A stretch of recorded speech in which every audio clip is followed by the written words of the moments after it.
Roy Welch after he got a little bit of Alzheimer as he got older, and you thought that Mario Galento was actually sent after you. He obviously came after you by Roy Welch at one point. Yeah, Roy got dementia or Alzheimer's or whatever, and some people, you know how it is in wrestling politics, they got in his ear and said, Jerry's gonna steal your business. So Galento had a reputation, supposed to be a tough guy. So Jerry Lawler and I had a 30-minute Broadway on Memphis TV, and we went at it pretty good. You would know if you on TV and really get after it. At the end of 30 minutes, you're pretty much spent, and at least I was. And right. He jumped in the ring. I was on one knee trying to catch my breath after the bell rang, and he hit me right behind the ear. And I thought it was Sam Bass had potatoed me until I reached up, and there was a goose egg behind my ear. And my instincts from Sailor Moran kicked in, and I lunged up off of it, and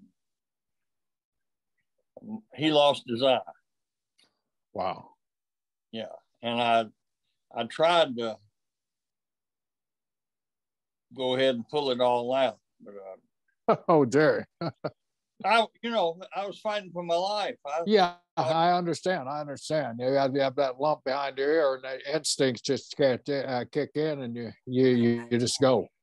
Yeah, he was either crazy or a tough old coot, because he rolled out of the ring and ran the door, pushed his eye back in, came back with the tire tube. Truckers used to check them.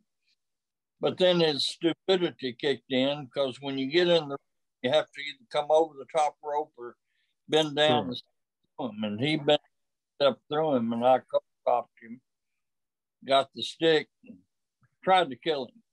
He had 200 or 300 stitches to sew him up.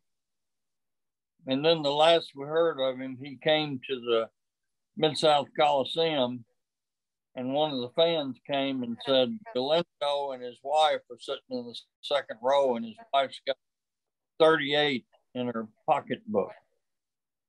And you need to be careful. May have come back for revenge, because that was on TV and everybody saw it. And so Pat Malone, I don't know if you remember that. I remember that name, Pat Malone, yes. Pat was another tough old guy. Right. He went in behind. Pat carried a Barlow hook bill knife, and he pulled it out. He said, Mario, better make it a good shot, because I'm going to throw it as soon as you. And Mario and his wife got up and left, and I never heard anymore.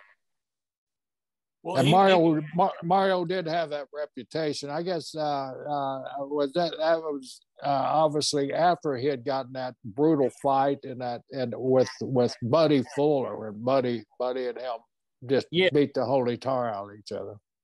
Yeah, they but that was just their way of working hard. Right. So it wasn't a real shoot. That wasn't a shoot with Fuller and Mario. I'd always heard that was, but it's good to hear that it wasn't. They just worked that stiff. Because I know with Mario, I was lucky because I got Mario in his later days when he came up in Oklahoma. But he was so old then if he tried to shoot, he wouldn't shoot very far. Yeah, but he had no business jumping in, but he thought, well, here's this little punk, I'll jump in and nail one punch. So what was the reaction after that fight in the back there? I guess the boys had a completely different look at you at that time. Well, yeah, I mean, they kind of thought I was crazy. Yeah, we were trying to kill a guy. Yeah, we would.